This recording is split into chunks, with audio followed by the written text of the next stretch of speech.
All right. Let's see. Is the YouTube live going yet, or is it going to give me shit? I think we're working. All right, we are live on YouTube. What's up, everybody?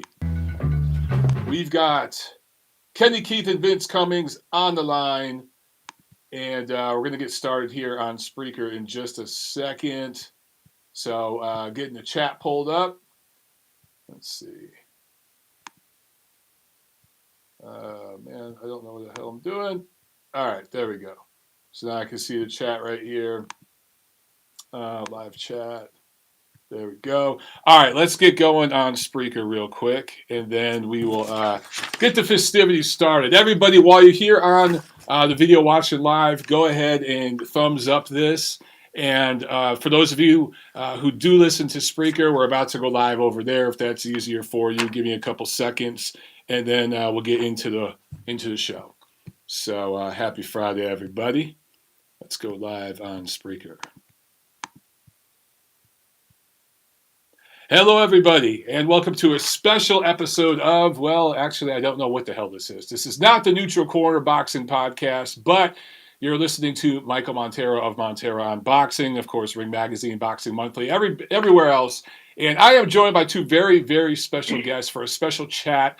The world is ending. It's the toilet paper apocalypse. Coronavirus is going to kill us all. So I figured, what the hell? Let's just have a Friday chat about the heavyweight division. And two of my favorite guys on one of my favorite boxing podcasts. I don't listen to many of them. There's about 7 billion of them right now. One of the best in the world, the Boxing Rant. Kenny Keith, Vince Cummings. What's up, guys? How you doing? Yo, Mickey Sticks. How you doing, brother?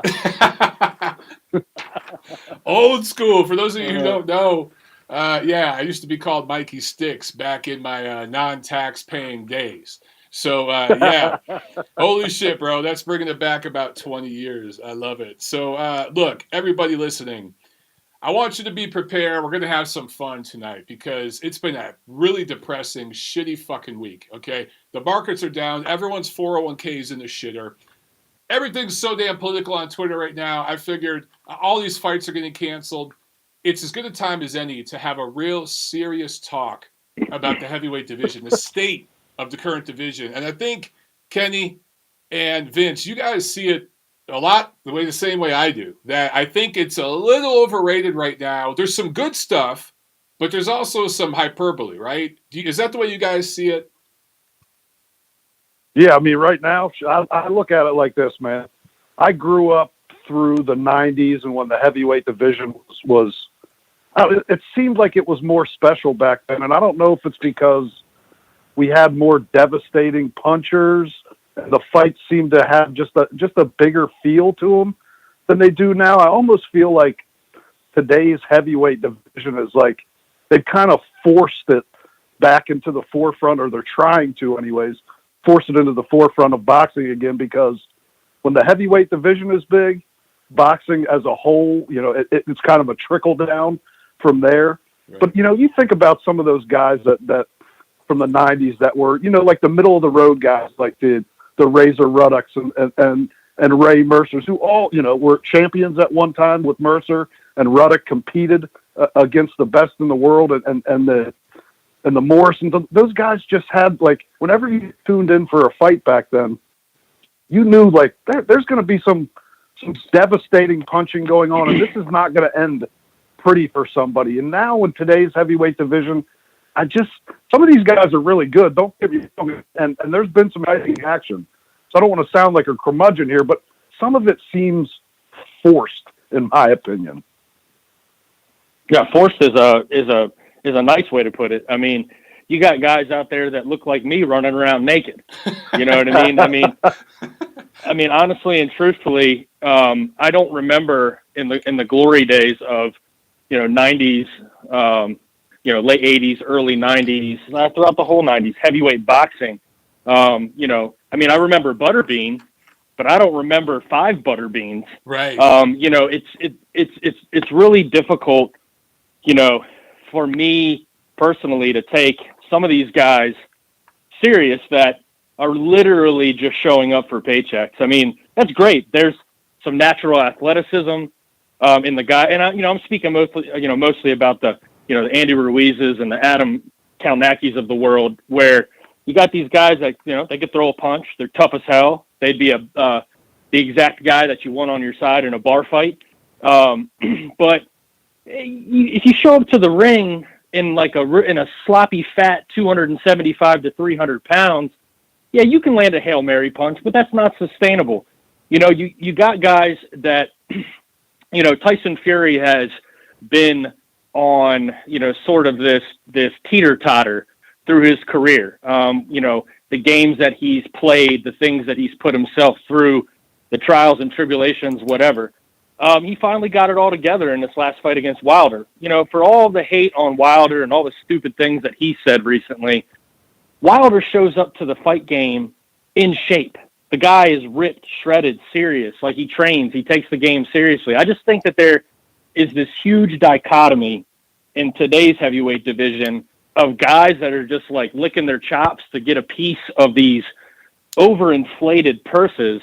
Right. And then you got some guys that are legit and that are taking it seriously. And, and those are the guys that at the end of the day are rising to the top.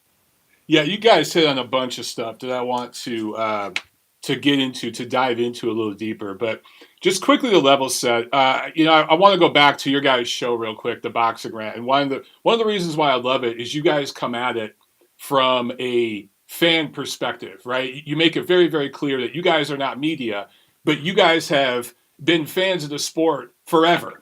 And unlike a lot of people doing podcasts, whether they be quote unquote media or fans or whatever, you guys actually spend your fucking money. You guys go to events, you buy tickets, you buy the pay-per-views, you buy the DAZN subscriptions and all that. So you give the point of view from that demo. And I think that's why it's so important that people in the boxing industry listen to shows like yours. And I love that you're not beholden to any legitimate, quote unquote media platform. So you can go balls deep on this shit, right? When most of the boxing press is afraid to put the fucking tip in, you guys go balls deep. I love that. I pride myself on going mid-shaft, but even I gotta pull it back a little bit. I go mid-shaft. I'll give half the shaft. But you guys can go balls deep, and I love that. So I just wanted to get that out there. And by the way, for those of you watching on YouTube or listening on Spreaker Live, and you're wondering why the hell my voice sounds like half a mongoloid, I just had dental surgery today. I actually have stitches on my tongue right now. If you look on my elbow, you see where they put the IV in here, where I got the anesthesia. They had to put me to sleep. So I'm doped up on painkillers. I'm out of my mind right now. So ignore my voice if it sounds a little funny. But, okay. You guys brought up the 90s, okay? And the 90s was the last really, really good to great, however you want to rate it, heavyweight era. Let's call that the Lennox Lewis era, right? Because he was the guy from the mid-90s to the early 2000s. And a lot of the American fight press and the general sports media, the mainstream sports media, considered that a very good heavyweight era. And then it was followed for a few years. Vitaly and Lennox Lewis fought in 2003.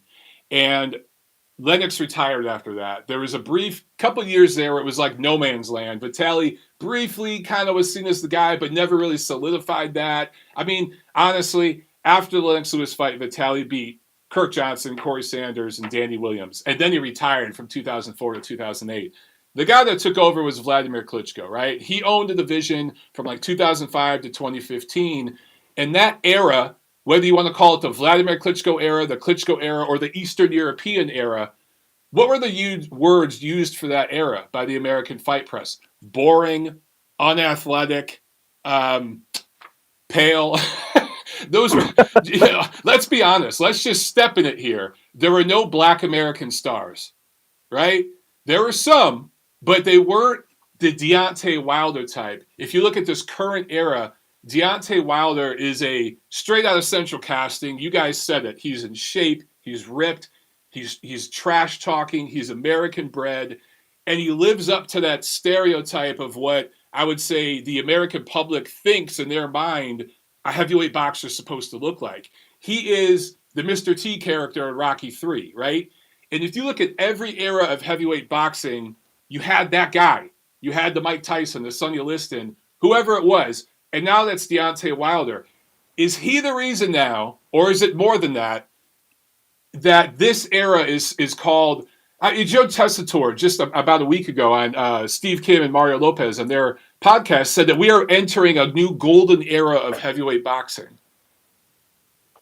I mean, do you guys? Yeah. What is it? What is it with this era compared to the previous era? Because the last era was called the worst era in heavyweight boxing, which is bullshit. It wasn't. That was hyperbole.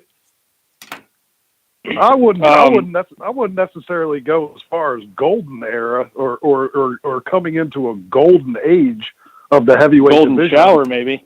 Yeah, we've had a couple, decent fights. I think one of the things that has carried kind of heavyweight boxing is two of the top three fighters, in my opinion, that are from the UK, and the kind of rise of the UK boxing scene has become now. It's more like you look at it back in the day, and the UK boxing scene was kind of disrespected by American fight fans for a long time, and now it's kind of dying again because not much going on. At least not as much as there was 2 or 3 years ago. They've kind of moved. Their bigger fighters have moved here. Eddie Hearn's brought his business to America, but I think that kind of has something to do with it because it's become a little bit more globally respected by American fight fans. But golden age, yeah, I can't say that. There's a possibility if the fights get made and they wind up being good fights. But I look at it right now like there's three tiers in the heavyweight division right now. You got like your tier one with Fury and AJ and Wilder. Those are the stars of the heavyweight division. Then you got your tier two, your White, Ruiz, Parker. You can put Usyk in there, even though he hasn't proven himself just yet. I think that's probably where he stands right now with the possibility to climb into tier one. And then you got the Dubois, the Joyce, Chisora, Povetkin, Ortiz, Michael Hunter. So there's kind of a big gap between, like, the depth was a lot more, like in the 90s, the depth was a lot better at the top than it is right now. And I just, like, it has the possibility to be the gold age or the rise of the heavyweight division again. But I think it's that's overstated big time right now. Yeah, I think, to kind of go off of what Vin's saying, I mean, I think it all starts with no disrespect to Joe Tessitore, but let's be honest, the guy's got a product to sell. Right. You know what I mean? Like, he's the forever spokesman. I mean, any guy that talks in permanent Guy Smiley voice, I mean, they're always pushing a bit. They're always pushing something to sell. I mean, it's the same guy that said that Wilder Fury 2 was going to do, over 4.7 million pay-per-view buys. Right, so, right. I mean, you know what I mean? As far as a golden era, I think it's just fine. I know I've seen some of the comments here on YouTube that we're not that high on the era. It's not that. I think that everybody just kind of like needs to like step back and put their pom-poms away and come out of their corners that they're embedded in and take a objective look at the situation. I mean, yeah, there's potential here. Got real star power, man. I mean, I think Tyson Fury with this win over Deontay Wilder, firmly nestled himself, if not just above, right. He just pulled up a chair right next to Canelo's throne, as far as the biggest star in boxing is concerned. And so you take that, with all the craziness and shenanigans that are going on with Deontay Wilder right now. I mean, it's not people aren't like tuning out. Like it's weird, but it's kind of, I want to see some more. Like, it's kind of like walking in on your parents fucking. It's like, That's kind of fucking weird. You know what I mean? Like, but what is that? You know what I mean? Right. I want to see more. I'm strangely intrigued. Yeah. No, but not really. We all take off running with our hair on fire. But the, the point is that, look, these guys they're intriguing. I have a problem with the Dillian Whites of the world, right? The fucking woe is me. Like this guy's like some victim of fucking UCAD. If you allow yourself to be a victim of fucking UCAD, go punch yourself in the dick. Like, seriously, that is one of the, that may work on the island, but here, and anybody that knows about UCAD and their reputation, it's like, shut up, dude. Like, UCAD didn't make you eat all those fucking mashed potatoes and come into the ring against Marius Wack looking like the Pillsbury Doughboy. Like, I don't want to hear that. You know what I mean? Yeah, and I know you guys... That's just... That brings me to another subject that I wanted to hit on, because Dillian White, I know you guys were really pissed off that we rated him above Deontay Wilder at Ring. And you guys aren't alone. A lot of people were pissed off. And some of it was, people were complaining, well, Dillian White has a history of performance-enhancing drugs. My response to that is, well, so does Tyson Fury, so does Luis Ortiz, so does Alexander Povetkin.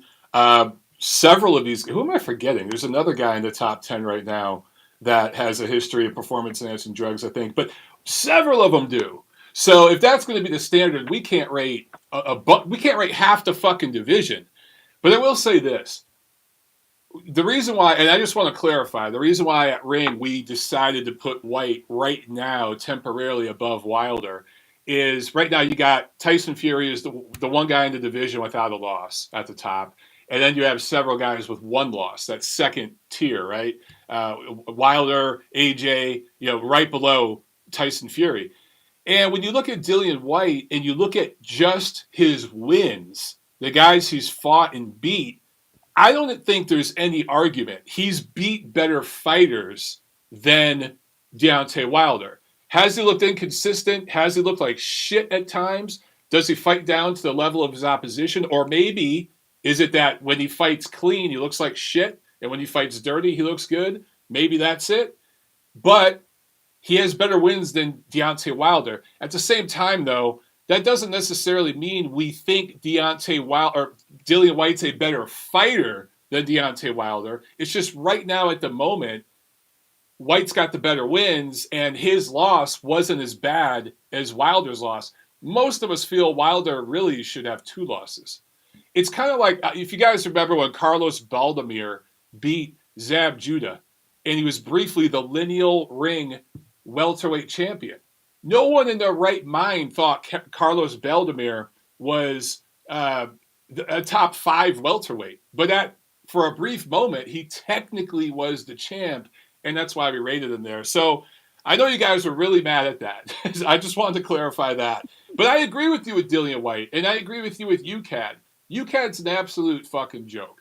And the situation with Dillian White, UCAD, the WBC, that whole mess right there with Deontay Wilder, who hadn't fought a mandatory for ages, and then he ices Dominic Breazeale, who didn't deserve the mandatory status. I thought that was a big mess.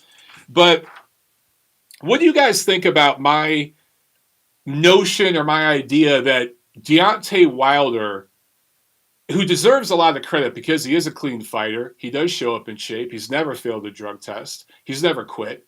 For all of his flaws in and out of the ring, I think that he is a big part of the reemergence of the heavyweight division in the eyes of middle America, who I call Joe Sixpack, and the casual sports media. This guy does trend with certain audiences that couldn't give a flying fuck to watch the Klitschko brothers. Is there a racial element to it? Is it more than just he's American? Or is there that racial dynamic that Deontay plays into and his fan base eats up? Is there an element of that there? I would say absolutely there is. And I mean, if you want to be simple and honest to the point about it, I mean, there is no white fighters that exist. Who's the best white American fighter in the world? Caleb Plant? I mean, there's just nobody out there. So even as a white boxing fan, it's always, for me, at least in my lifetime, it's always been the black American fighter that has drawn me to the sport. I mean, every once in a while we get a brief period with a great white hope that lasts maybe a few years, like the Kelly Pavlik run for a little bit. But it really, honestly, it's when there's a truly great American fighter, they are 99% of the time a black American fighter. Those are the guys that drive the sport in this country still. So when they present themselves at the top of the sport and as being one of, some of the best fighters in the world, they still drive the sport here. I'm one of the people that thinks, and I know a lot of people don't agree with this and won't agree with this, but I think in this country anyways, Canelo Alvarez's star power outside of the Mexican American boxing community is severely overrated. And I think we've kind of seen a little bit of that with his move to the zone and them kind of expecting that to just be the guy that brings everything to the forefront for them. It just, to me, it's completely overstated, and it's the American black fighter that drives the sport still in this country. And when it's an exciting knockout artist heavyweight like Deontay Wilder is, that's a no doubt, a no brainer. That brings everybody to the table. At least that's the way I see it. I don't know how you or Ken see it, but I just think it's always the exciting black American fighter that still drives the sport in this country. Yeah, I mean, look, I think that if there's one thing that is appealing, outside of obviously like the top heavy star power in the heavyweight division, there are some young guys to get excited about. Dude, this is as diverse a time as there's ever been in the top 10, 15 heavyweights in the world. I mean, you got a white champion, you got a black British champion, you got a black American star, you got a Maori former heavyweight champion from New Zealand, a Russian, a Mexican American, a Cuban. I mean, dude, this is the coat of many colors. You know what I'm saying? Like this is an era now where like playing all these cards and making all this like everybody picking sides. It's like, I guess everybody has somebody that they can get behind if that's the kind of fandom that they have. Me personally, I've always been a fan of the fighters and fighting styles that intrigue me the most. I mean, is it great for a certain segment of the boxing fandom and viewing public that Wilder is as enigmatic as he is? Yeah, I mean, that's fantastic, and it brings more eyes from another spectrum into the fight game. I mean, there's no doubt about it. But for me, it doesn't matter. I mean, he could be whatever. I mean, right. You can be from any country. You can be from, you just look at our pound for pound list that we did at the New Year. I mean, you got Japanese, right, American, Ukrainian, you know what I mean? Kazakhs, Hispanics of different race, not, like white exactly. Hispanics, mestizo Hispanics, like different races of Hispanic. It's all over the place. Right. And just to finish this thought, the bottom line is, man, this is just like the era that we live in. Everything is so identity politic driven. It kind of makes me fucking nauseous, man. I just want to sit back and watch the damn fights, and I don't care who's good or not, man. Where you're from or not. I just want to see the best fighters in the ring in the best fights, and if that's what they're able to do, and the heavyweight division has been able to deliver on that a little bit recently, and we've had some big moments here in the last 2 years, then shit, man, you could be from fucking Madagascar. I don't give a shit as long as you can fight. Well, that's how I feel. I know that's how you guys feel. We get accused of feeling other ways. People like to label us because of our outspoken nature. But the reality is, diehard fight fans don't give a shit what color a guy is, what part of the world he's from, any of that. But we have to be honest. When you saw the reaction when Tyson Fury didn't just beat Deontay Wilder, the way he beat him, the way Deontay Wilder lost, I didn't realize how racialized that fight was in the eyes of so many fans. But you saw it in the aftermath. And I mean, it's still going with the Glovegate stuff. And I'm just going to call some of these guys out. The Fred Hawthorns. I mean, these guys are fringe elements, right? Matt Hunters. These guys are fringe element. They're not legitimate fight press, but they do represent a certain amount of the fan base that's out there that, for whatever reason, Deontay Wilder's been able to tap into. For better or worse, that has made him a fuck ton of money. It's what Floyd Mayweather tapped into. And I just wonder if that's part of why this division is seen in the eyes of casual fans. When I talk about casual fans, I'm talking about, like, I know fans, friends who are UFC fans who rarely ever watch boxing, and they all bought the Wilder Fury rematch. They were all in on that. So it did cross over, or they streamed it for free. It crossed over in that regard. And I do think that's a good thing. But let me ask you guys this. Deontay Wilder losing that fight. If he loses the third fight in a similar way, what does that do for him and his fan base and everything else? What happens? Well, first of all, I think the fact that his fans put that much into it and take it to that racial level as far as that fight, that's a lot of pressure to put on a guy to feel like he has the backs of an entire race on him as he steps in the ring. I think that's absolutely ridiculous. At the end of the day, it's a boxing match. Right. It's to prove who's the better fighter, not who's like the superior, like the winners now prove they're the superior race. It's just ridiculous, the type of pressure that gets put on the man for that. Now, if he loses that third fight in the same fashion, based on the reaction that some of these guys had after the second fight, that some of this shit was just the most unhinged, ridiculous, it was bizarre nonsense. It went to the point where it's like, is this the fucking Twilight Zone? Like, where am I fucking living here? This is not that big. Like, they're making it something that is completely is not. And honestly, look, if Deontay Wilder loses that third fight, it's going to hurt his career seriously. He's got to do a serious rebuild at that point, and he's going to have made a ton of money after that third fight. And Deontay Wilder is already 35 years old. So right. He's not a young man in the heavyweight division right now. So he just made a shit ton of money. He's going to make even more in the third fight probably. So if he takes another beating, who's to say that he just doesn't say, look, I had my run. I made my money. I got nothing left to prove here. But he would be leaving a lot of money on the table too, because I still think, whether he loses or not, I still think a Deontay Wilder, Anthony Joshua fight is huge. So there's still money to be made. There's still big fights for him to make out there.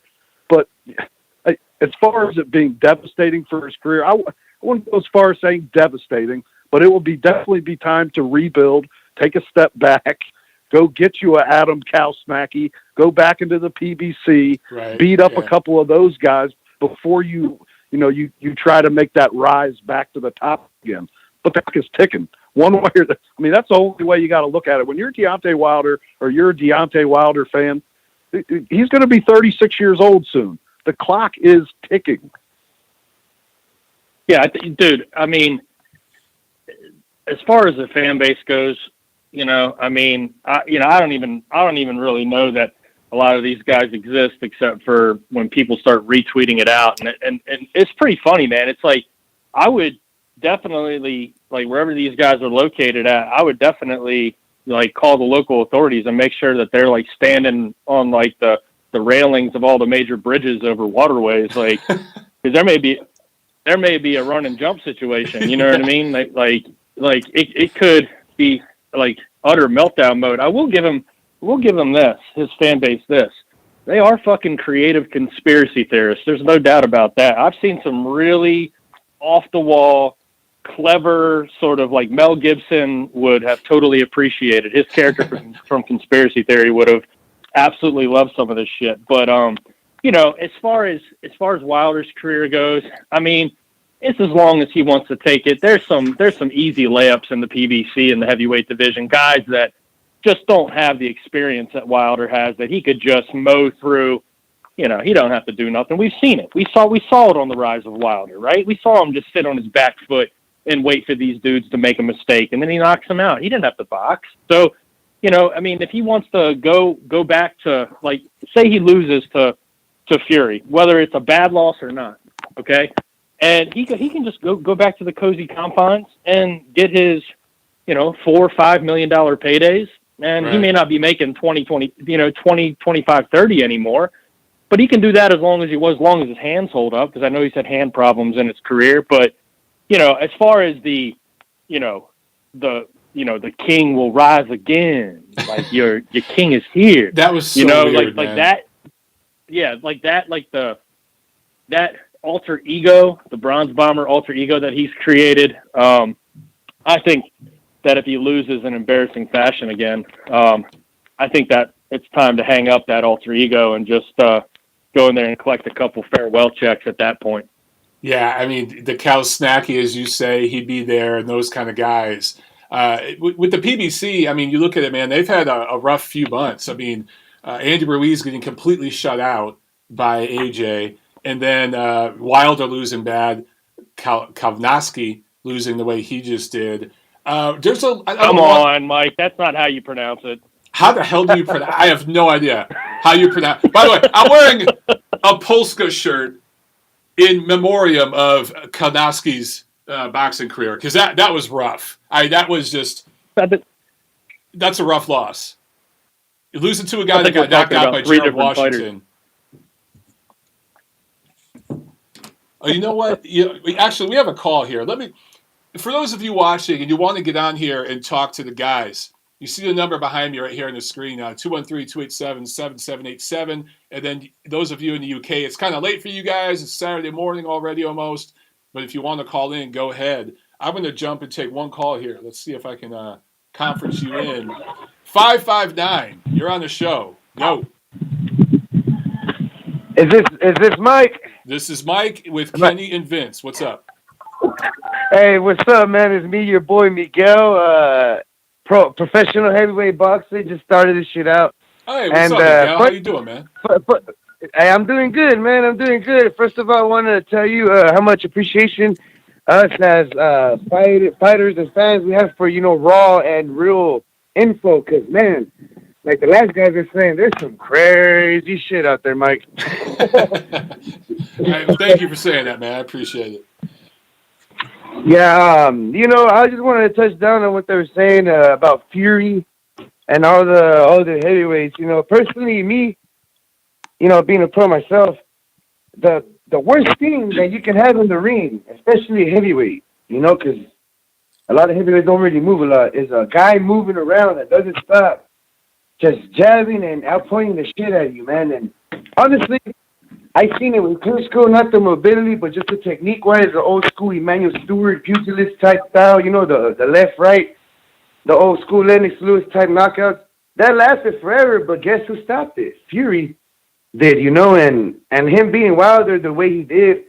I mean, I was even telling my fiance, I was like, I seen him winning with a unanimous decision, but nobody seen the TKO that early, especially coming from a Fury, coming in that heavy, especially the way he did. And like you said, that old school Detroit Kronk gym type boxing worked. And he was right. And me personally, I just see him being dominant. I mean, I see him defending this belt and keeping it for at least the next few years. I don't see him getting beat, man. Who else is gonna get close to beating him other than Wilder? Wilder got demolished in the rematch. If you think about it, the supposedly strongest puncher in the last 30 years or so, in the history of boxing. Strongest puncher in the history of boxing. If we're well, Miguel, I wish you wouldn't get copyrighted and sued if you use the Joe Tessitore soundbite. But man, this is the time we need it. Yeah, maybe I'll get some. Miguel, actually, you brought up a good point that I wanted to bring up to Kenny and Vince. So I'm going to let you off the line, bro. I appreciate you calling, but I'm going to bring up your point about Tyson Fury reigning from this point out. Appreciate the call, bro. Have a good night, all right? Say hi to the lady for God me. bless you, Mike. God bless the world, Mike. Peace out. Everyone be safe and wash your hands. Yeah, that's right, damn it. Wash your damn hands, people. All right, Miguel. Thanks Bye, a lot, Mike. man. Love you, man. Peace out. Peace. All right, guys. Kenny, Vince, Miguel hit on something there. And Tyson Fury does seem to be the guy that could reign for the next few years, right? But then at the same time, he says, I got 1-2 fights and I'm out.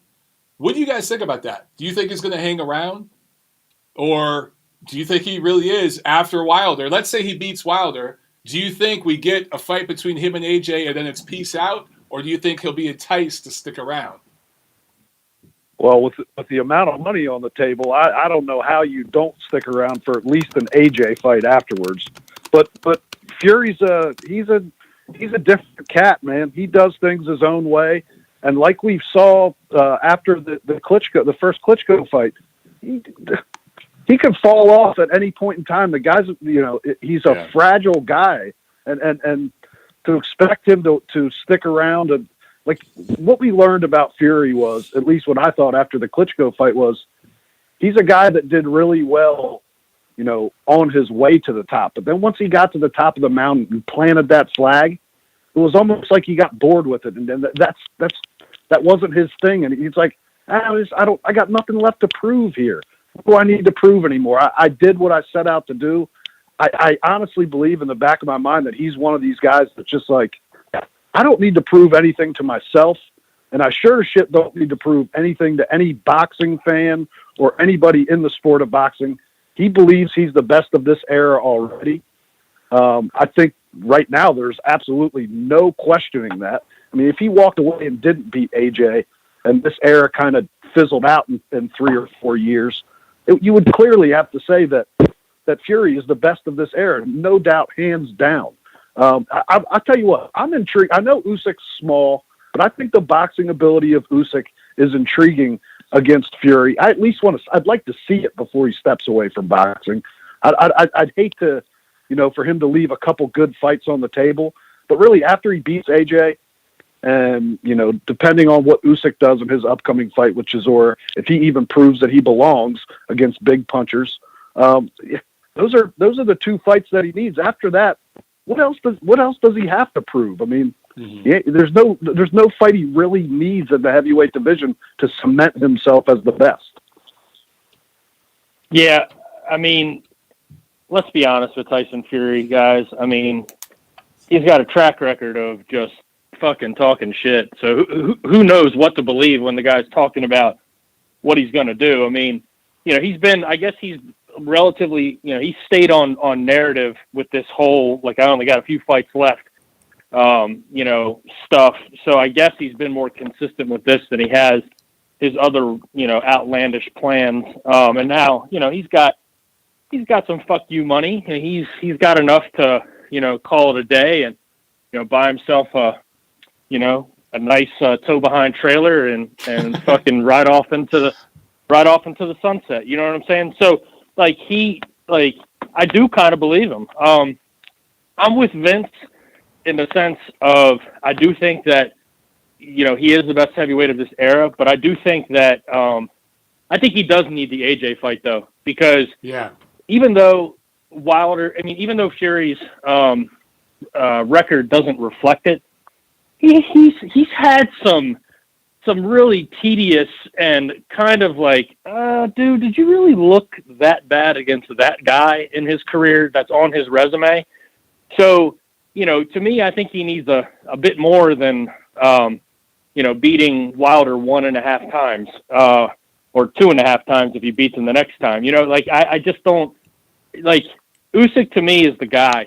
I think that he's the guy that, and I'm just going to say it right now for all the UK listeners because it's late and y'all are probably drunk anyway, so why not just go ahead and fucking twist the knife a little bit more. But, the reality of the situation is for me is that your boy Chisora is going to get embarrassed worse than your boy Bellew did. And I hate to break it to you. Your boy Bellew didn't land anything of fucking consequence before he got knocked the fuck out. So I would like to go ahead and jump the shark here, and say that after Chisora gets tired flailing and chasing the superior athlete around the ring, he will be stopped. The snowball will roll downhill, gain momentum, turn into a boulder, and Ward Chisora will be crushed forevermore. Wow. You said it here. Man, you know what? A lot of that's going to be taken as racism, Kenny, because number one, you called I don't give a fuck. You called the Caucasian guy the superior athlete, and then you refer to him as a snowball. What color are snowballs? They are white. Oh shit, that's going to be a meme. Hey, I'm going to go back. You know what? Then take my famous saying and turn this into a meme. If that's what you got out of what I just said, lift up your dick and repeatedly punch yourself into the nuts until they're pulverized. Okay? If that's what you got out of what I just said. So in other words, Andre Ward the shit out of your own nuts. There you go. Oh man. Okay. Super chat pledges from Pietro and Dougie Iglesias. Thank you so much, guys. Douglas says, "Hey, Mike, Boxing Ego is a puss for blocking me on Twitter. Say it." All right. Well, I just said it. So thank you, guys. Man. Okay. I wanted to ask you guys. Let's say Tyson Fury beats Deontay Wilder in the third fight. I think he will. I don't know if it's going to be quite as dominant because I think Deontay is going to be a lot more defensive-minded. But either way, however he gets the W, if he beats Wilder, if he beats AJ, and then he goes on to beat Usyk. Let's say Usyk gets the WBO title eventually because AJ is going to get stripped of one of those titles. Usyk will win it, right? So if Fury did that, if Fury went on a run over the next 12 months and beat Wilder again, then AJ, then Usyk. Usyk is arguably the greatest, most accomplished cruiserweight of all time, and yes, I'm including Evander Holyfield in that. If he goes on that run, that alone, where does that put Tyson Fury an all-time great? Where does it put him in the all-time great discussion? Does it? I think you definitely got to, like we talked about at the start of the show, you got to keep into perspective like this, what this era actually is, the depth of the division, the guys that he's beating. Like, Deontay Wilder, could he compete in any era? Sure, because he possesses that one punch knockout power. But I'm not so sure he goes on anywhere near the run that he had in his career if he had come up in the 90s. There's just no way. At some point in time, he would have gotten caught. So one of those big punchers, one of those big left hooks from Tommy Morrison or Razor Ruddock or a big right hand from Brave Mercer, whoever it would have been, they would have got him, and he would have been taught the lesson that he was just taught by Fury at a much earlier time in his career. But if Fury does go on that run, as much as you got to have, you got to keep that perspective as far as historically. The times have changed in boxing, and I think it's just across the board, it's a bit of a weaker sport. I think that goes for almost all divisions in the sport right now. So yeah, he deserves all credit due for being the best fighter of this era, and should probably rank, amongst the top heavyweights in the top 25-ish or something like that ever. Those conversations are so crazy to even get involved with. But he deserves full credit for dominating an era, taking out the old king, and then beating every top fighter that came his way, and coming back from what he came back from. And trust me, I have some. When it comes to Tyson Fury's hiatus from the heavyweight division, I know there's the depression and the alcoholism and all of that. Also steroids. But yeah, that's a big part of it, man. And people just kind of dismiss the fact that he spent a lot of money to make sure UCAD could not nail him. And at a certain point in time, UCAD just kind of bailed.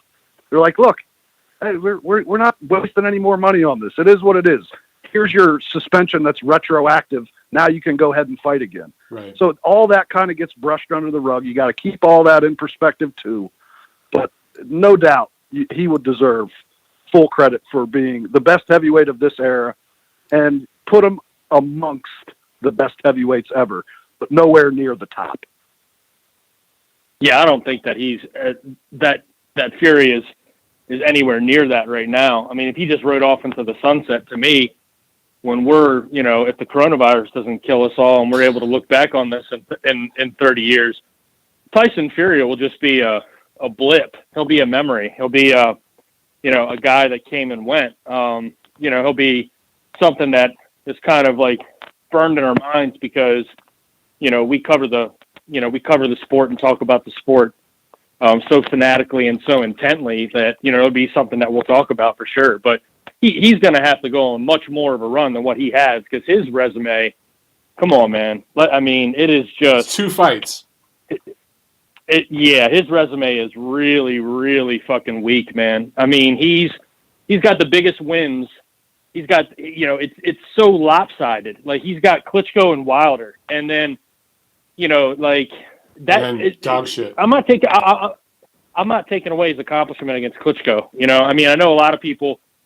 And I think it's a case-by-case basis when you start saying that, well, he's the guy that pushed the old guy over the hill kind of a thing. I think that you talked about it earlier. I think Fury's style, beats Klitschko at any time. So I'm not I don't really get into that whole, well, Klitschko was over the hill and he just, he had one foot, out on the edge and Fury gave him a push kind of a conversation when it comes to that. But no, Fury needs to, Usyk needs to establish himself in the heavyweight division. And he just needs, he's not going to shy away from it after the Chisora fight. And if he's able to get the fights that he needs and he gets to where everybody thinks his ability can get him in the heavyweight division, then I think that you got to beat Joshua. You got to beat Wilder for another time. You got to beat Joshua. You got to beat Usyk if he lives up to expectations. And then if he does that, he'll cement himself as the best of the era. Then we'll look back and he'll be somewhere on the list with the greatest heavyweights of all time with right around where Klitschko's at. I mean, on that list, right around where Vitaly Klitschko is on that list. That's kind of where I see, Tyson Fury at in the all-time pantheon. But I 100% agree with Vince about, come on, man. I mean, fucking Riddick Bowe, man. People want to talk about boxers. I think Riddick Bowe and Lennox Lewis, I think they fucking school Fury. Sorry. I'm with you guys in the sense that right now Fury is the champ. He's the guy, right? When he fought Wilder, that was number 1 versus number 2. Okay. But there is no clear dominant force, right? The last guy to do that was Vladimir Klitschko. He was that guy. And I think for Fury to really, truly prove himself he's got to beat AJ. He's clearly the top guy right now. But look at Deontay Wilder's resume. Look how flawed he was. Outside of his power that bailed him out, he was losing to Luis Ortiz in that rematch pretty badly. And guys like Arthur Szpilka put hands on him, right? Gerald Washington won rounds against him. So he was largely unproven himself. I don't want to take anything away from that victory.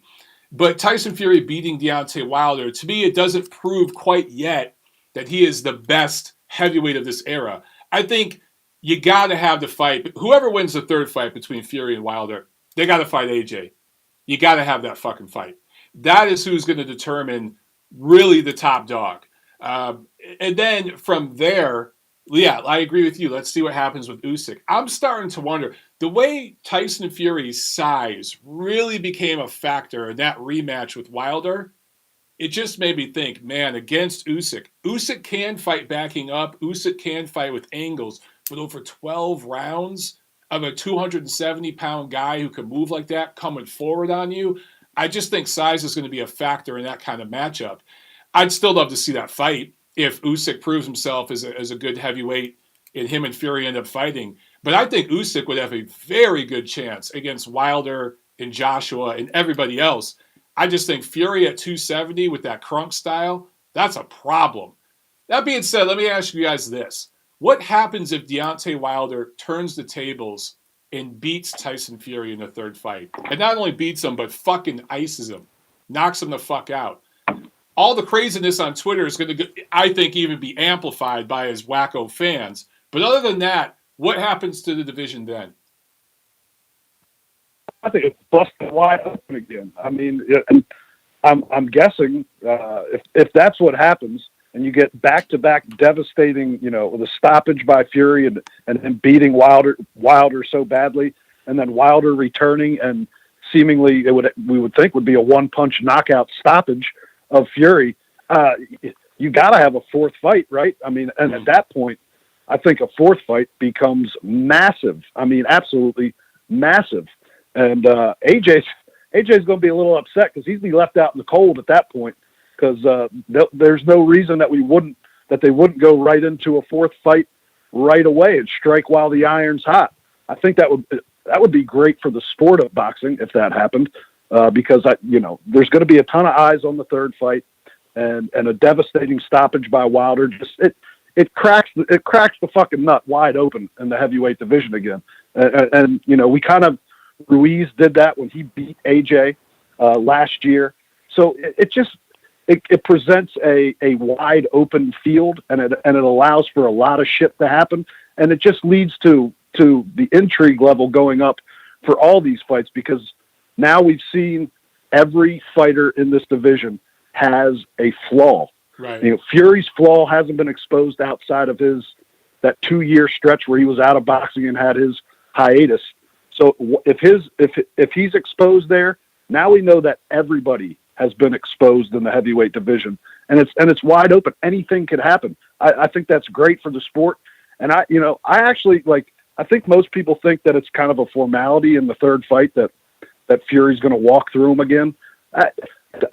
To put on performances like that back to back, I mean, as much as an unpolished boxer that Wilder is, and he can't fight off the back foot, and it's going to be hard for him to make improvements in such a short period of time before this third fight. We heard Fury walk across the ring after the fight and say, "Dude, you fucking cracked me in that first round. I felt your power in that first round." So look, it would be great for the sport, and and Wilder, look, I don't see it happening, but I'm a bit more. I look at it from a bit more of the window of Wilder still got that fucking power, and Fury can get caught at any point in time. And if that happens, I think the heavyweight division absolutely explodes after that. Yeah, I do too, man. I think that Wilder, if he can pull it off, man. I mean, the fucking swings, man. I mean, could you imagine Wilder's fan base? Oh my gosh, it would be like they'd be knocking on your door, fucking telling you about it. You know what I mean? So yeah, I think it would be amazing if Wilder was able to win it. I just think he's so limited, and sometimes, if there's one pattern in boxing that's been relatively consistent, is that once a guy figures a guy out and they fight, enough times, it usually doesn't go in favor of the guy who has been figured out. So, sticking with that trend, which happens in more rivalries than it doesn't. I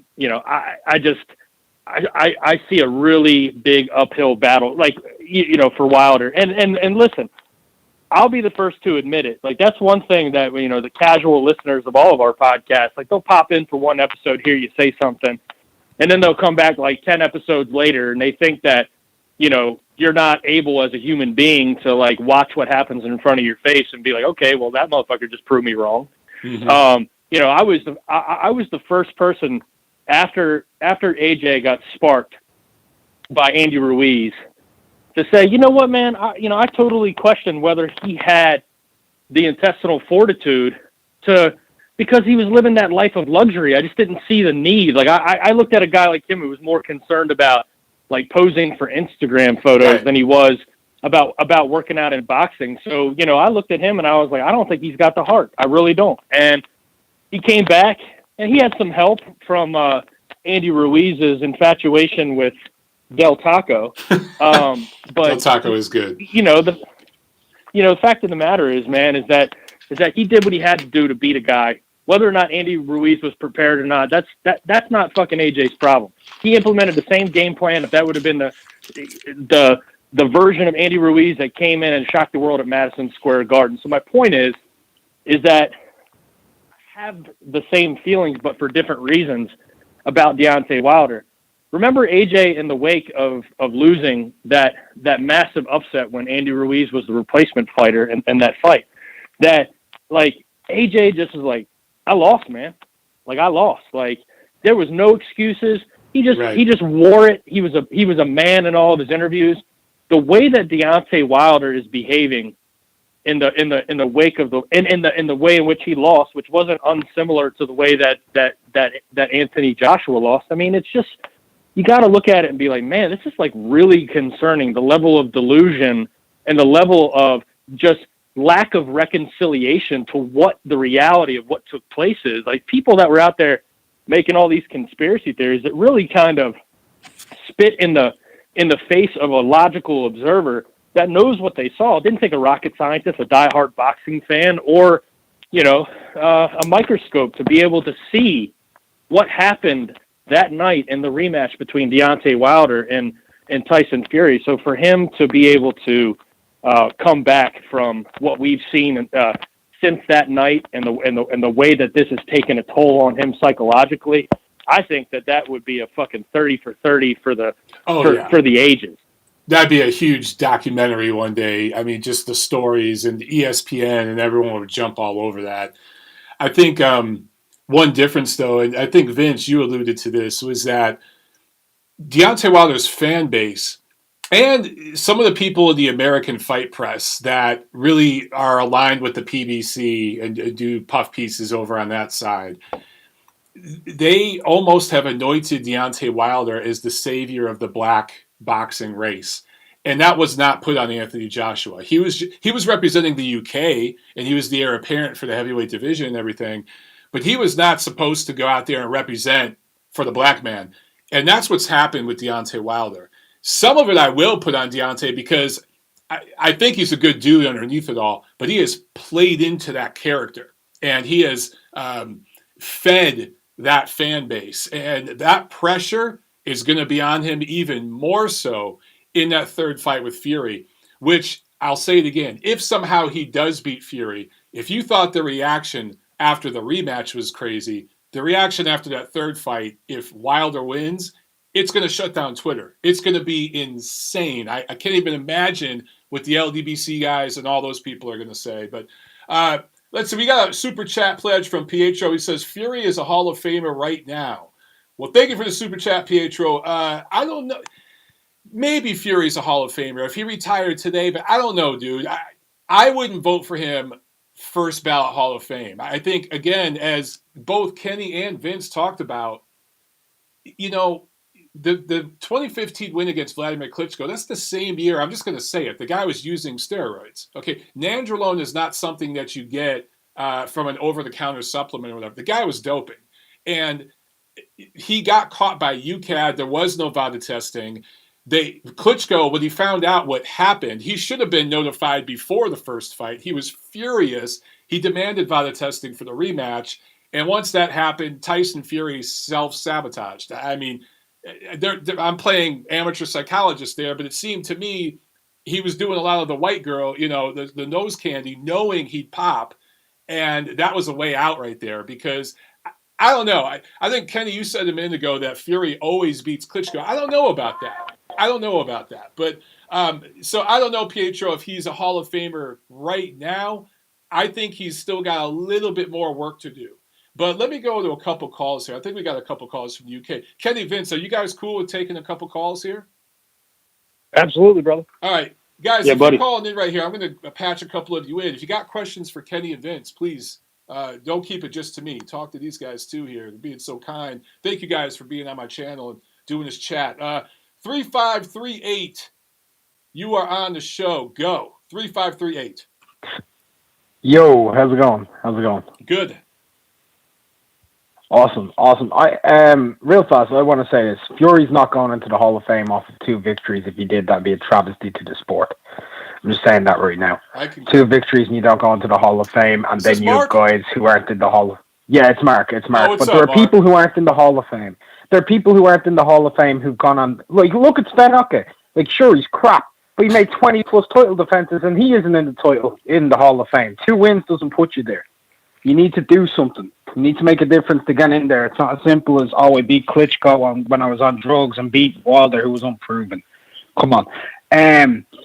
Now, I do have a question for the guys from the Boxing Rant because I want their take on this.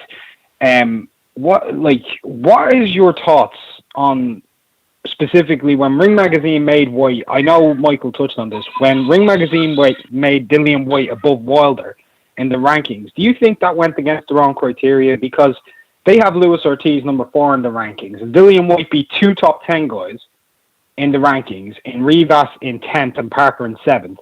But they have Wilder beat Ortiz, who's ranked 4. So he's got a win over a guy who's ranked number 4 twice, and I think that's a direct contradiction. If you could relay that to them, that's great, and I'll be off. Have a good one, guys. Thanks, Mark. I appreciate it.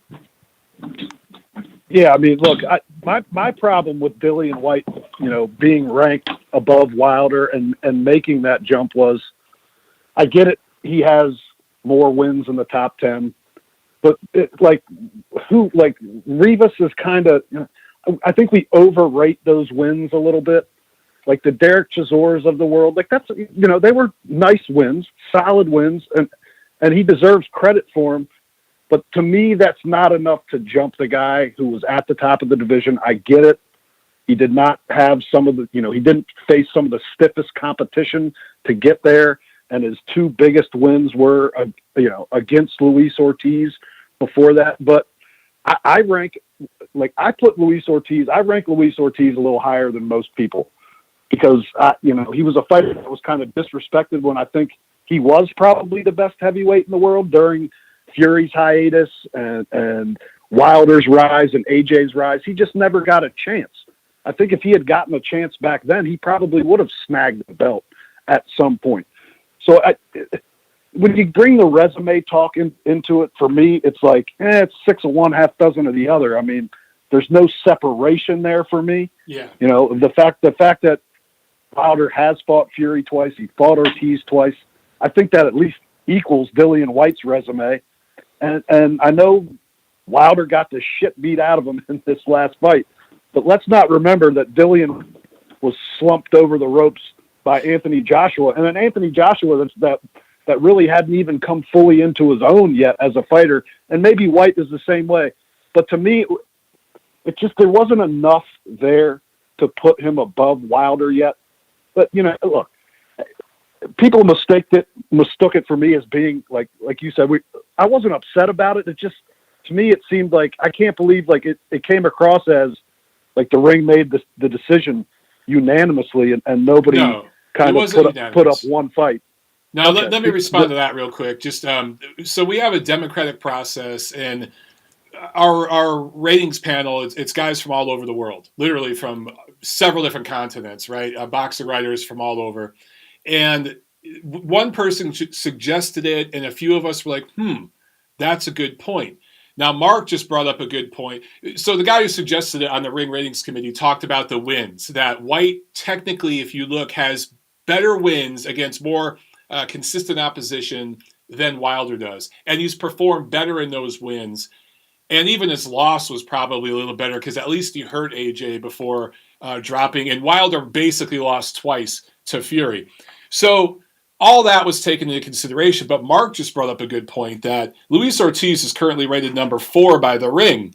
And Deontay Wilder technically beat him twice. So technically speaking, he's got to win twice over a guy who rates higher than the guys White beat. So that's a good point that I hadn't considered. Honestly, I knew it'd be a decision like that was going to get some flack.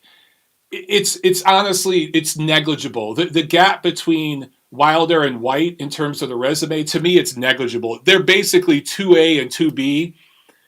But I agree with you, Vince, that sometimes White looks like stir-fried shit. He looks like a fat ass, and he does have performances where he looks like hell.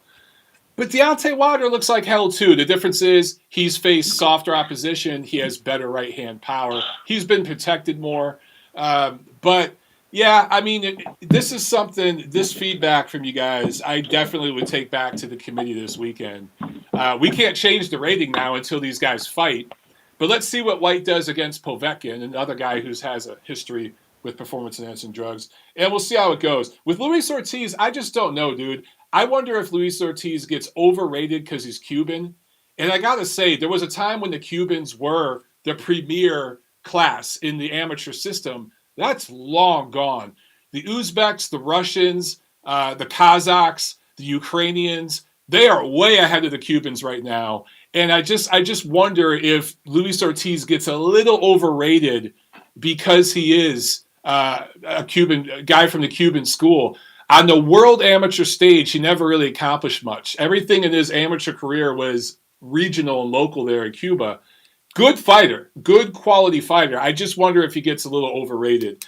But I'm sorry, Kenny, before you had a chance to respond, I butted in, man. I'm sorry about that. Go ahead. No, it's all good. It's all good. I'm glad you said what you said.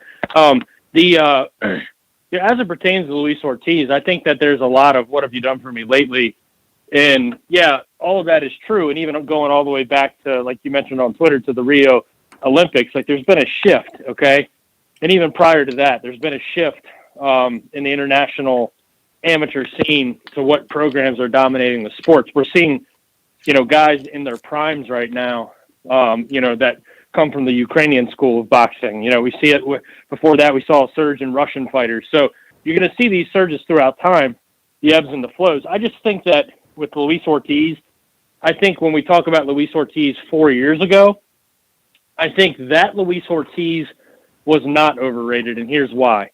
That Luis Ortiz wasn't overrated because he didn't fight like a stereotypical Cuban. He had the patience and the tactician's mentality that Cuban boxers so famously have. But the dominant Cuban fighters of today, over the last 5-6 years, have been miserably boring. Yeah. Hit and not get hit experts. So I think Luis Ortiz, if he was overrated at all, it was probably the opposite reason of that. It was probably because, holy shit, there's a Cuban that comes forward and fucking fights. So, I think if he was ever overrated, it was because of that. I just think that there was a strategy played by Eddie Hearn in Matchroom Boxing to keep him away from Anthony Joshua before Anthony Joshua may or may not have. It's all speculation, and it's all history now at this point. Bottom line is, as it goes to the ring ratings, I honestly could care less. It's a democratic process, so you'll see it even on ESPN's rankings, where it's like, come on, Teddy Atlas, you got Leo Santa Cruz ranked 8th on your pound-for-pound list? Come on, dude. Yeah. Like, for real? So, like, some guys, when it all averages out, when you do have a democratic process for a rating system that involves that many, it's not just 20 people, say, voting on one guy. You're voting to place 10 guys in an order. You could go through, and I could just nitpick this thing to death and say, well, if we're talking about resumes here, Michael Hunter has a shit resume. Mm-hmm. He has even a worse resume at heavyweight. He got dominated and outboxed by Alexander Usyk, who is not rated. Well, then we say, hey, well, Usyk hasn't done anything at heavyweight yet. Yeah, well, he schooled Michael Hunter at cruiserweight. And if we're talking about career resumes, which if we're going to go back in time and we have to take into consideration what guys did under a completely different context at completely different points in their career, then Luis Ortiz at this point in time, in my opinion, probably, I wouldn't even have Michael Hunter on this list or Oscar Rivas, but I would have Luis Ortiz probably somewhere down there by Adam Ganotsky, Cal Naki. So you've got it, you know what I mean? Like, you can move these guys around.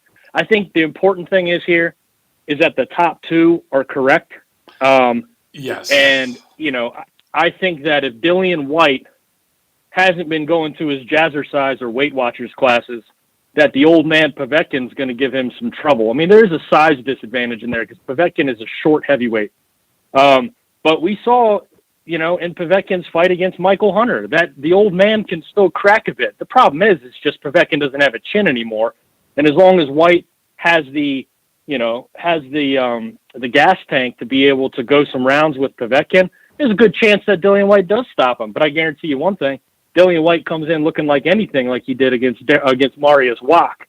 Then you got this guy ranked number 2 that potentially, in my opinion, regardless of what the odds say, I mean, I'm not saying that Dillian White's a fucking surefire favorite in this fight. The odds may say it, but he hadn't shown me shit. So, and again, I'm nobody, but you can look at these rankings and you can move these guys all over the board. I mean, I'm sitting here staring at Andy Ruiz at number 5, and all I see is his boob flab on the side. You know what I mean? That's all I see. So to me, that definitely got on a pound.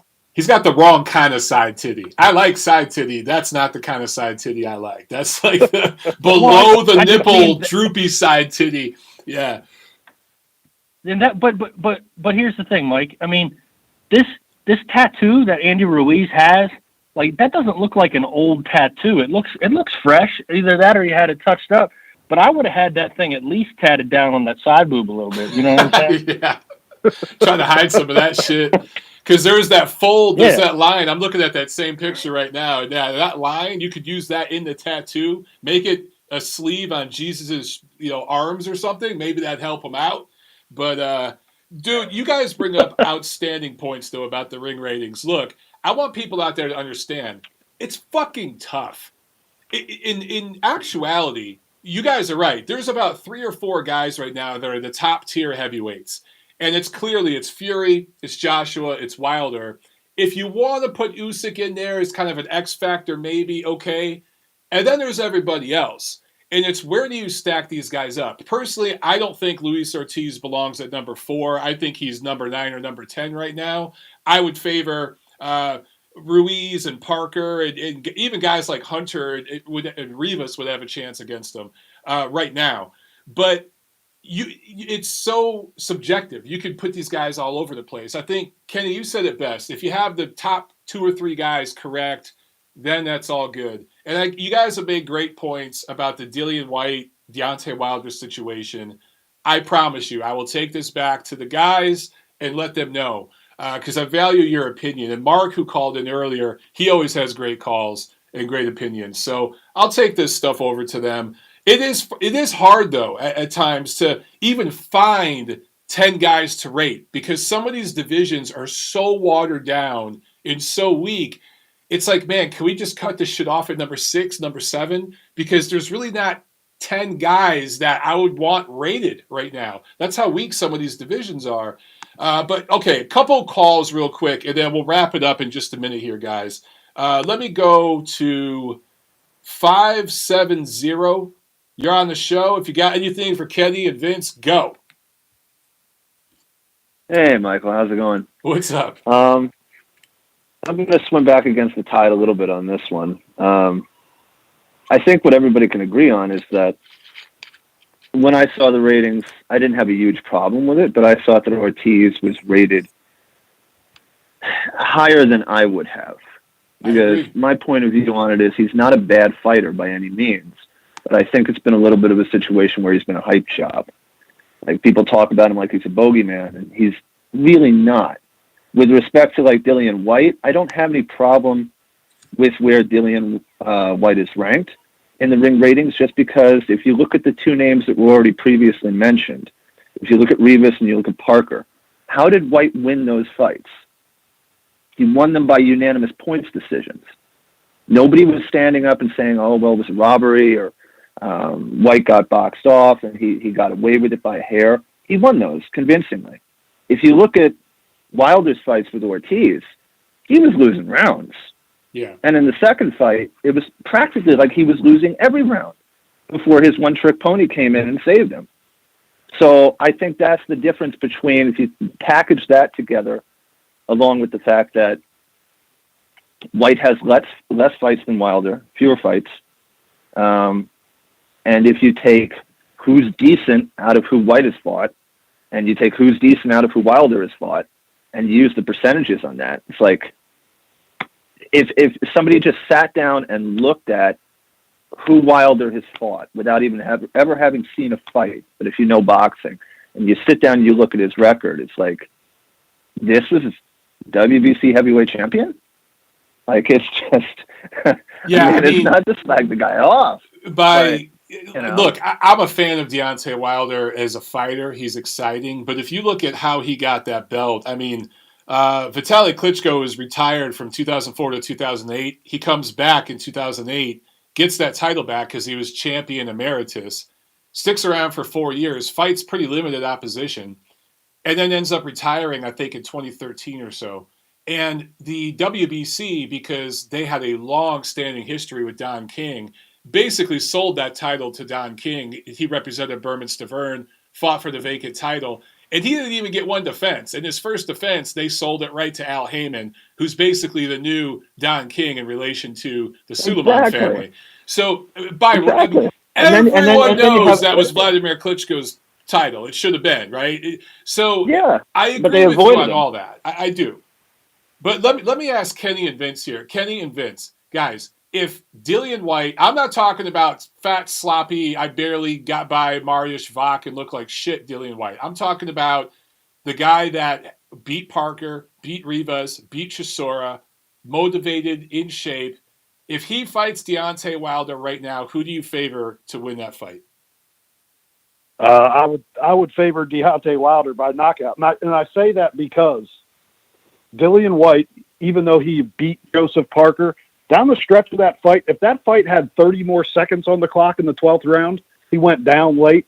I don't think he makes it out of that fight. He was dog tired and barely made it to the final bell. He did. And then I'd go back to and I'd go back to the first fight with Derek Chisora. That was life and death for Dillian White. And a lot of people think Derek Chisora won that fight and deserved to get the nod. Now, he came back in the second fight and finished him in devastating fashion. But, yeah, I mean, for me, I know Wilder's a one-trick pony, and that's always said about him, and I get it. It's a known fact. But when your one-trick pony is as seriously devastating as his is, White gets caught too much for me. And I think eventually Deontay Wilder would land a big shot on him. I don't think that fight lasts very long. It would actually be an entertaining ass fight. I don't think it makes it past 4 or 5 rounds. Either one of them being stopped in the process.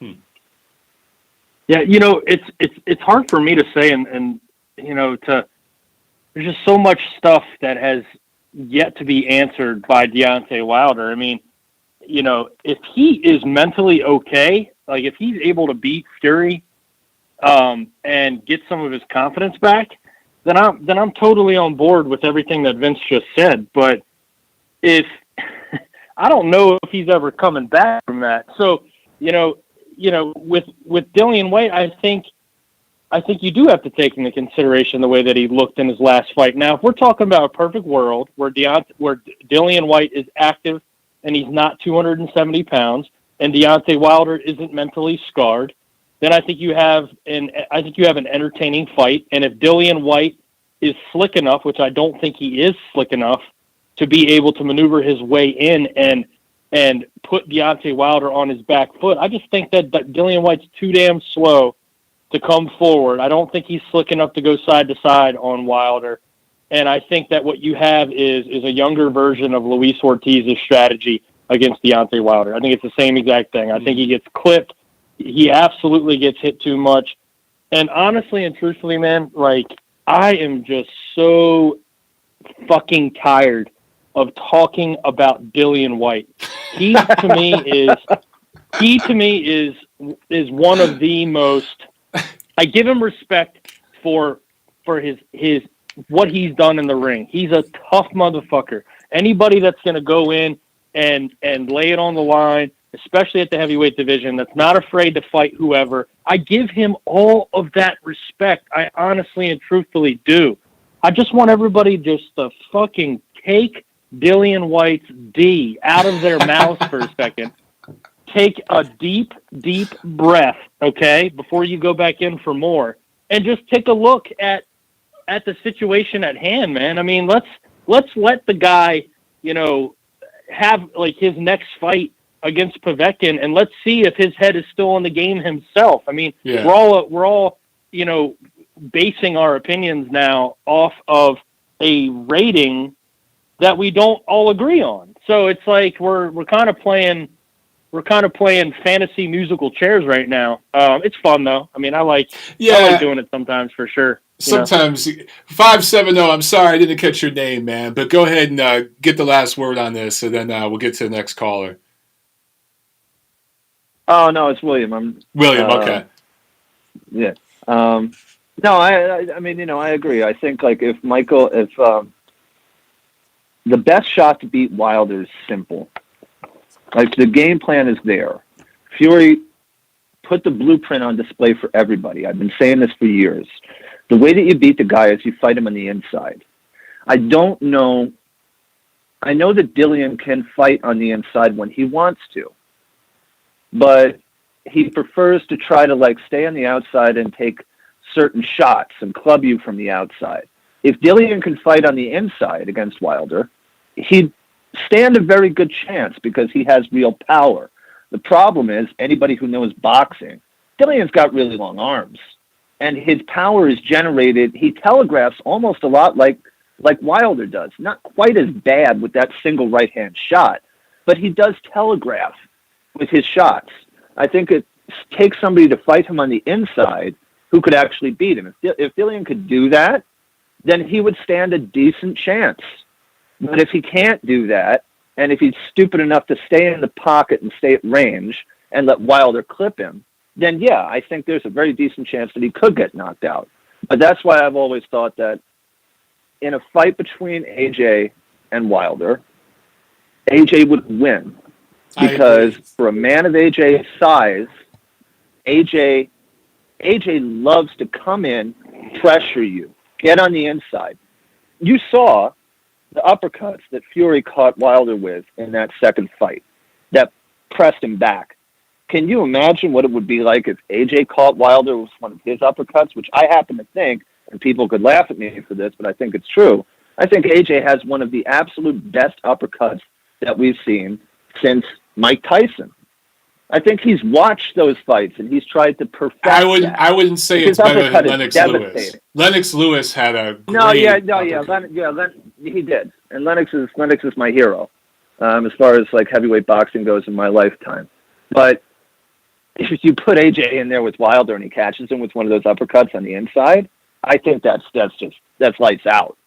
Like as bad as he got stopped by Fury, I think it'd be out cold. So yeah, I think that it would be a toss-up between Wilder and White, but that depends on what White brings as far as a game plan.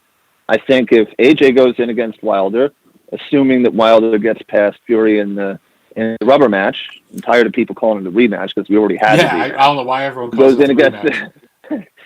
He goes in against him in the rubber match, and somehow Wilder manages to get past him, which I don't know how he's going to do because Fury already knows. That's what he does. He uses the stretch shortening cycle to land that right hand. So he'll wait for you to be at range, and then he'll step in with his left foot, and then he'll cock it again, and then boom, comes in. And you can see that from a mile away. And Fury saw that in the first fight and more so in the second fight. But if it does happen, if somehow Wilder manages to land something in the rubber match, and then I'm not even sure that we'll get a fight between AJ and Wilder, even if Wilder does win, because I think that the people around Wilder are smart enough. This is one of the reasons they kept him away from Vladimir Klitschko. I think they're smart enough to realize that that's a losing bet. So I think the only way, if Wilder gets past Fury in the rubber match, that we'll see a fight between AJ and Wilder is if the people around Wilder have realized, okay, he's lost one fight, came back, it's time to cash out because we really don't have too much more to play with this. The guy's going to be 35, 36 years old. It's the clock is running out.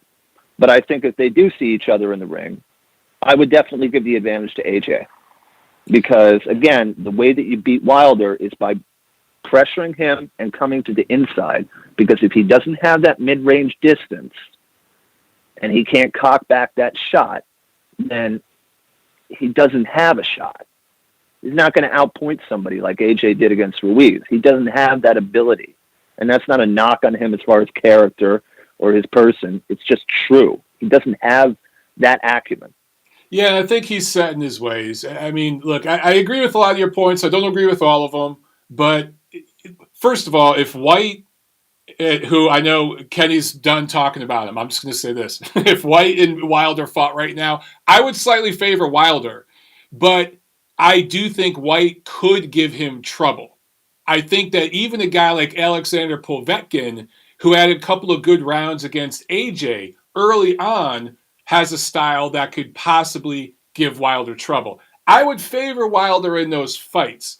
As far as Wilder against AJ in the rematch against Andy Ruiz proved that he could win in different ways.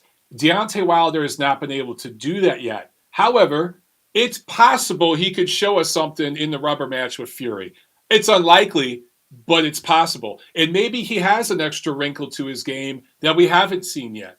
Maybe there was something going on and he wasn't 100%. I want to give him the benefit of the doubt. Of course, I favor Fury heavily. But, William, I appreciate the call, man. We're going to jump to the next one, bro. Thanks for the call. But, yeah, I think that you'd have to favor AJ right now in a fight against Deontay Wilder. Kenny, Vince, I want to ask you guys, because a lot of people talk about AJ's chin. He has a weak chin. And I know he's been hurt a couple times. Obviously, he was stopped by Ruiz. But this glass chin shit, is this not overrated? They said the same thing about Klitschko, and he didn't lose for a fucking decade. They said the same thing about Lennox Lewis, and now he is seen as one of the all-time great heavyweights. I don't know. To me, AJ's chin, it isn't glass. Is it the same chin that Vitaly Klitschko had and Oliver McCall and guys like that? No. But is it glass? I don't think so. I think he deserves better than that. Well, yeah, I mean, it's the heavyweight division. A big shot from any of these guys. It doesn't take a glass chin to get knocked down. If you get caught by a big man on the right spot by a big punch, guess what? It's probably going to be night time for you. Exactly. I mean, that's the reality of the heavyweight division. So the chin talk in the heavyweight division to me is it gets overdone a little bit. All of these guys we've seen get hurt, and I think throughout this entire discussion, and I think what you could kind of wrap this up in is the heavyweight division is just it's full of parity. Yes, Tyson Fury is the best right now, but that can change at any moment by one punch from Deontay Wilder in the third fight. It could change by one punch from AJ if they fought, and all of these fighters across the board. That's kind of what makes the heavyweight division intriguing right now is there's just parity across the board. Anything can happen. We've seen it over the last 2 years. I mean, for Christ's sakes, that Andy Ruiz stoppage of AJ was I don't think anybody was predicting that. If they did, it was crazy. Congratulations to him. I mean, hopefully you put some money on it and you cashed in. But yeah, the heavyweight division right now is just that's what it is. There's fucking parity across the board. So that's what makes it intriguing. And when the heavyweight division is intriguing, it's better for the sport. I think that's been like the moral of the story about what we talk about on our show, with the heavyweight division. It's not the greatest of all time. It's not one of the greatest eras of all time. It's definitely not the worst of all time. But what makes this era what it is, and we're only in the middle of it right now, guys. I mean, right. That's the truth of the matter, is exactly what Vince said, is that it's not about AJ's chin. That I think the whole glass jaw thing is completely overrated. Any of these guys on their best day can beat one another. I think that's, I think Tyson Fury kind of putting it all together for one fight finally. Like he exploited age and style against Klitschko. He more to me, it was more style than age. Like I said earlier, in this conversation or whatever, I think he finally put it all together, and it makes you question whether any of these guys can beat him. But he's still beatable. He's looked like dog shit on nights. And all of these guys are vulnerable in all their own ways. They all bring something unique to the ring that on any given night they could beat one another. And you know what? When you can go round robin in the heavyweight division and flip a coin, that's when you got something entertaining to watch. Who cares at the end of the day if it's one of the greatest eras in the history of boxing? We'll remember it though, because this, it really is. It's a giant coin flip, and I think that as long as these guys, continue to seek one another out. And I think that you got a bunch of guys that have the bravado, have the balls. As long as you keep Joseph Parker away from the cocaine and keep him away from Tyson Fury while he's near the cocaine. Yeah, bad influence. I think that he's relevant. All these guys can do something, man. I think that I know we have really harped on the guys at the very top, but I don't think it gets enough due. And I'm just going to keep saying it. Everybody keeps saying, "Oh, I can't wait to see Alexander Usyk get chin checked. I can't wait to see him get chin checked. Derek Chisora is going to be the guy to chin check him." I don't know if you guys saw the face-off at the press conference. Alexander Usyk is the bigger man. He's not the fatter man. He's not the more rotund man. He's not the rounder man. He's the bigger man. And he's 2 inches taller and has a 4-inch reach advantage and could probably run the 40-yard dash against Chisora and go back and forth 3 times before Chisora was halfway done with 1 time down. Okay? Yeah. So, like everybody that keeps saying that, it's got to be a chin check, like everybody keeps saying that, yeah, okay, is Alexander Usyk not 6'7" like Wilder? Yes, of course. But he also doesn't have Bambi legs like Wilder. Right. Both of Wilder's legs combined are as big as one of Usyk's legs. And again, Usyk's the better athlete. Anthony Joshua looks like the Adonis. He's chiseled from marble. If you were to build a heavyweight on an EA Sports fighting game, he would be the physique. Now, I'd give him some other people's skills, but he brings his own skills to the table as well.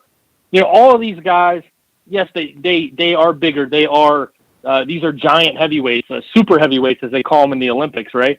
But with a guy like Tyson Fury, just to kind of bring this full circle on my thought here with Usyk becoming a player in this game with all these guys, is Tyson Fury has been slick and has been the slicker fighter against the guys that he's fought. I think what gets lost in this is that there's an automatic erasing of the data banks and memory banks of a guy in Alexander Usyk that when he fought in the ring on fight night was 215 pounds, okay, as a cruiserweight. And against those smaller guys, those better athletes, he was by far the superior athlete against every man he fought at a smaller division against better athletes. Now, if he was able to get pinned down by Tyson Fury, this 270-pound, 6'9" Tyson Fury, yeah, Tyson Fury would beat the shit out of him. There's no doubt about that. But what we didn't see this version of Tyson Fury do against Deontay Wilder in the last fight, because he did not have to do it. What happens when Tyson Fury has to chase somebody else around the ring? Because I don't care how fleet of foot he's looked against these big, some of them uncoordinated heavyweights. Alexander Usyk is not that. Alexander Usyk has better feet, and he's a faster athlete than Tyson Fury. So I would like to see the 275-pound champion, ring champion, WBC champion, best heavyweight in the world, go the distance with Alexander Usyk and not be gasping for air by the end of it. Maybe he pins him down and beats the shit out of him. I don't know. But I'm telling you right now, everybody keep on saying, I can't wait to see Usyk gets chin checked. And if he does get chin checked and he gets flattened on the mat, I will be the first person to come out and y'all can fucking bukkake all over my face. Okay? All of you can. But I'm telling you right now, there's a new day on the horizon, folks, and he's coming for you. Well, Kenny, all right, man. You're on the record.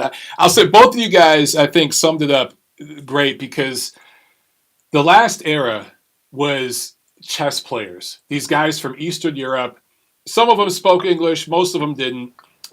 They were chess players first, brawlers second. They were athletes first, sportsmen first, fighters second. And there was one dominant guy at the top who was a tactical, technical type of fighter, a thinking fighter who didn't take risks, because when he did, it exposed his vulnerabilities, right? And it was impressive if you're a savant and, you're a purist and you're into that kind of thing, but it wasn't necessarily scintillating TV. Klitschko was like a heavyweight version of Floyd Mayweather or Bernard Hopkins in certain ways. Not exactly, but in certain ways. And those guys weren't exactly exciting fighters to watch. In this division, there is no clear dominant guy that is so technically superior to everybody that without any vulnerabilities that you don't know who's going to win any given night. So I'm with you. That's part of what makes this division so fun. And I really hope that Alexander Usyk can get involved in a big way in the division, because I think that will be great for the division as well. We got this three-headed monster right now. I want to see an addition to it. I want to see another guy, Daniel Dubois. He should beat Joe Joyce. I think that if he wins that fight, look, he's still super young, but I'm really high on him. He's my favorite prospect right now. In the next couple years, maybe he's the heir apparent that can take over. We need that new generation coming up. But if this three-headed monster, and then you got Usyk coming in, if they all fight each other, we're going to be in a good place. We don't need the fucking hyperbole from Joe Tessitore or Max Kuckerman. We don't need the hyperbole from those guys. We don't need them sucking off any of these fighters. Just let them fight, because the fights speak for themselves. You guys said it best, man. When Andy Ruiz beat Anthony Joshua, that was fucking nuts. What we just saw a couple weeks ago, the way Tyson Fury beat Wilder, no one expected that. That was fucking nuts, right? So we don't need all the hyperbole. We don't need to compare these guys to all the all-time greats. Just enjoy the fucking fights. I think that is going to be the theme and the lesson from this chat. It took us an hour and a half to get there, but I think we're all in agreement on that, correct? That is the theme and the moral of the story here. Stop trying to make this the best or the worst heavyweight era ever, and just enjoy the fucking fights. Let's get to one last call here, guys, and then we'll wrap it up. 601. Let me patch you in. 601, you were on the show. Go. Hey, Mike, it's Joel. How you doing, brother? Joel, what's up, man?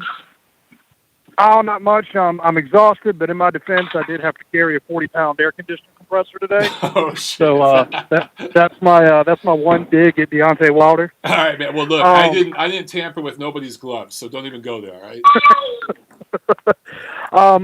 You guys kind of touched on my point a little bit, but you know, especially with Tessitore doing this is a potential rebirth of the heavyweight division. I think one of the things that really separates, I guess, the 70s and the 90s, which is kind of the two real golden ages, is we had a top tier, but the second tier fighters were so good. Right. I mean, in the 70s, you had Jerry Corr, you had Norton, you had, you know, all those great names. The 90s, you had Ray Mercer, you had Tommy Morrison, you had David Tua.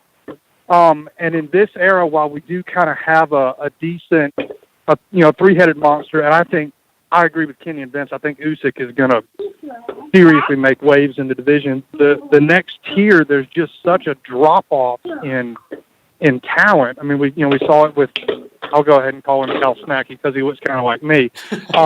Last week when he got beat up, when he lost. But there's just such a drop-off in talent, but at the same time, such a push to try and make them into something that they're not, because they're clearly not that second tier. I mean, you take the second tier from the 70s to the 90s and put them in this era, and they're going to eat most of these people alive.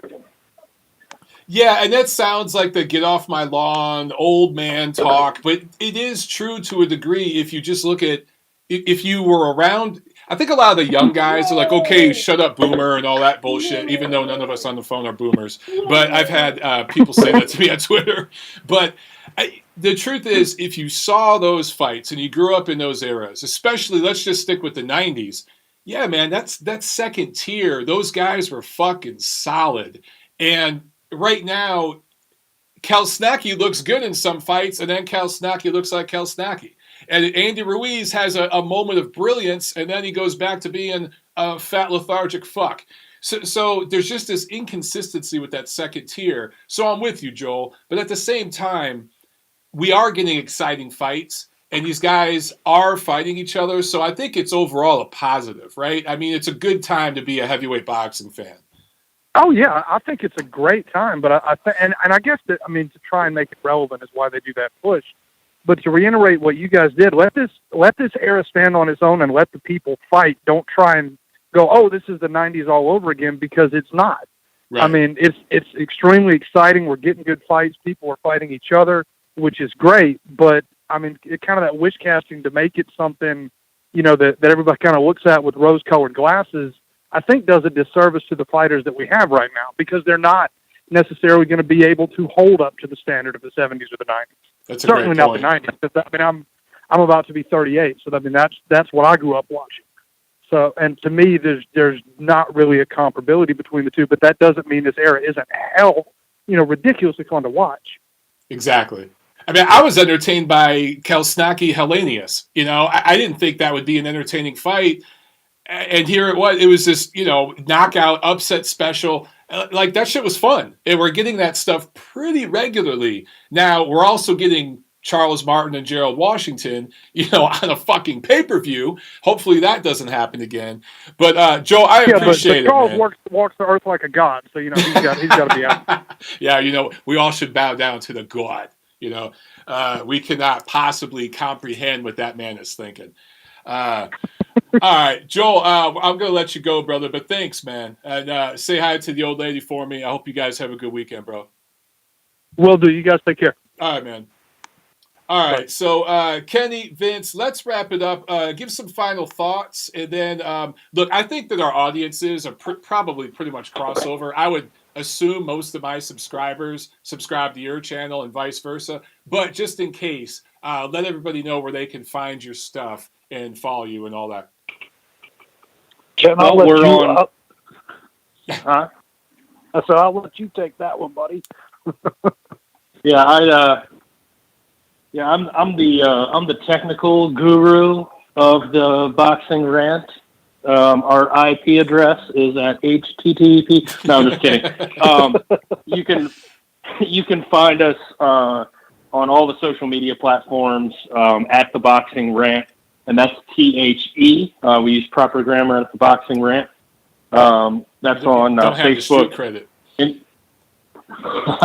Facebook, Instagram, and of course Twitter. And you can follow Vince and I both on Twitter at Vince Cummings 81 and at Kenny Keith Jr. Drop by our website, boxingpod.com. There you can find all of the links to all the platforms that our show's on. Everybody here's on YouTube. If you haven't been over to the Boxing Rant YouTube channel, go check it out. We put a full-length video to our podcast, which we record weekly.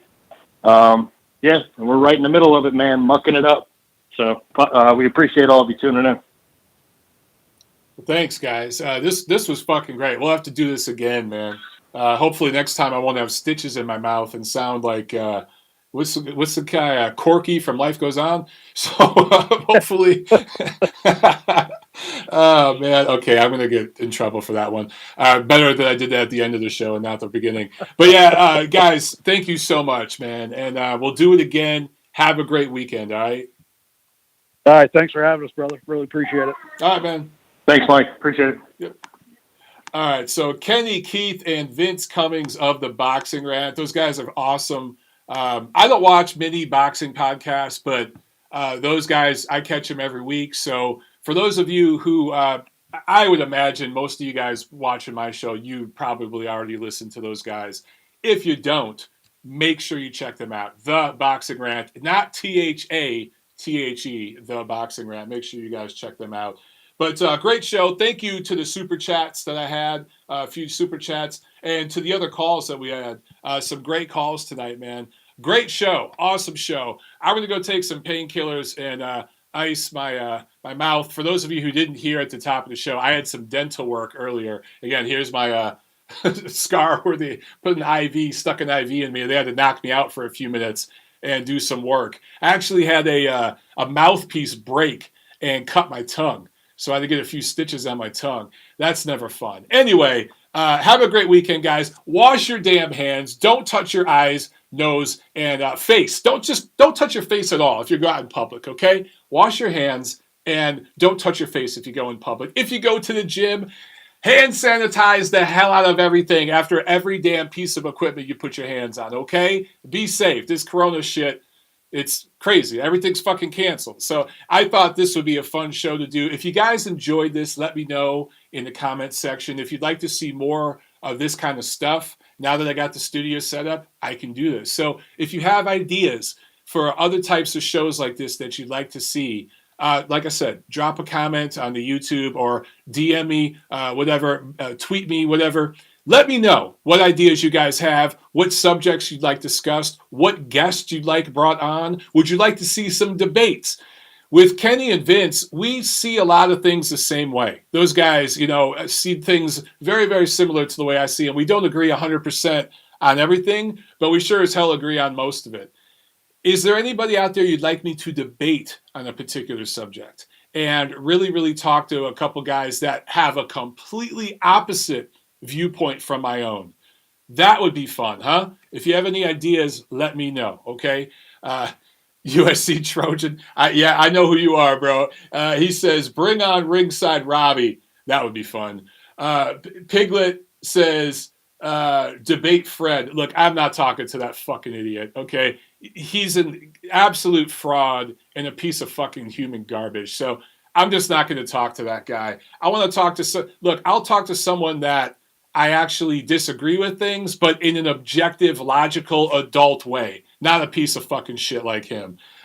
Let's see. USC Trojan Zone says, bring on T Street. I'd love to talk. T Street's awesome, man. The thing is, me and him agree on most stuff. So if you guys would like to see that, hell yeah, I'd do a chat with T Street because T Street's pretty awesome, man. But again, it'd pretty much be us agreeing on everything because I think me and him see things the same way as well.